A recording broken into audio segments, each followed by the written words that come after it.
안녕하세요. 오늘은 출시 후 뜨거운 논란의 중심에 있는 아이폰 17 시리즈를 파헤쳐 보겠습니다. 이번 라인업에서 가장 큰 변화는 역시 플러스 모델의 단종과 에어 모델의 등장, 그리고 일반형 모델의 비약적인 발전입니다. 프로 모델이 너무 비싸서 고민하셨던 분들, 혹은 예쁜 디자인에 홀려 에어 모델을 장바구니에 담으신 분들이라면 오늘 영상을 끝까지 봐주시기 바랍니다.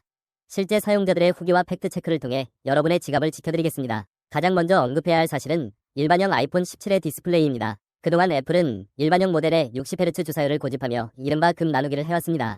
하지만 이번 아이폰 17과 17 에어에는 드디어 120Hz 프로모션 디스플레이가 탑재되었습니다. 실제 사용자들은 이제야 화면 전환이 부드럽다, 역체감이 심해서 일반형을 못 썼는데 이제는 살만하다는 반응을 보이고 있습니다. 특히 LTPO 기술이 적용되면서 화면이 멈춰있을 때는 주사율을 낮춰 배터리를 절약하는 기능도 포함되었습니다.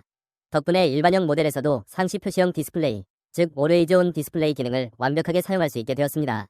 이것만으로도 전작인 16 시리즈 일반형과는 궤를 달리하는 명확한 업그레이드입니다. 다음은 가장 화제가 된 아이폰 17 에어입니다. 이 모델은 두께가 5mm대에 불과할 정도로 얇습니다. 손에 쥐었을 때의 그립감은 역대 아이폰 중 최고라는 평가가 많습니다. 하지만 얇아진 만큼 잃은 것도 분명합니다. 첫 번째는 카메라 디자인입니다. 에어 모델은 내부 설계 공간 문제로 후면 중앙 상단에 단 하나의 카메라 렌즈만 배치되었습니다.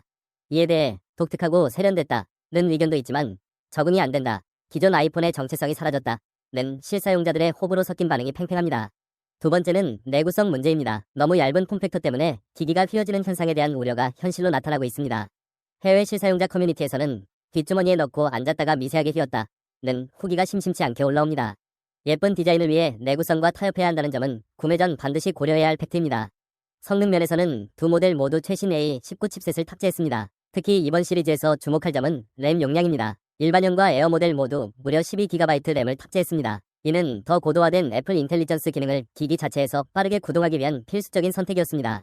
앱 실행 속도나 멀티태스킹 능력은 이제 프로 모델이 부럽지 않을 수준입니다. 하지만 여기서 일반형과 에어 모델의 차이가 발생합니다. 바로 발열 제어 능력입니다. 일반형 17은 적절한 두께를 유지하며 내부 방열 구조를 잘 갖추고 있습니다. 반면 에어 모델은 공간이 부족해 고사양 게임을 하거나 4K 영상을 편집할 때 발열이 더 빠르게 발생합니다. 온도가 올라가면 기기 보호를 위해 성능을 강제로 낮추는 스로틀링 현상이 일반형보다 일찍 찾아온다는 것이 테스트 결과들로 밝혀지고 있습니다. 고사양 작업을 주로 하신다면 에어보다는 일반형이 더 안정적인 선택입니다. 카메라 성능도 짚어봐야 합니다. 전면 카메라는 두 모델 모두 2400만 화소로 크게 개선되었습니다. 6겹의 렌즈 구조가 채택되어 셀카를 찍을 때 디테일이 살아난다는 점은 확실한 장점입니다. 후면 카메라도 4800만 화소 메인 렌즈를 탑재해 주간 사진 품질은 훌륭합니다. 다만 에어 모델은 얇은 두께를 위해 단일 카메라 구성이라는 타협을 받습니다. 실제 사용자들은 광학 줌이나 초광각 렌즈가 없는 것이 생각보다 불편하다는 목소리를 내고 있습니다.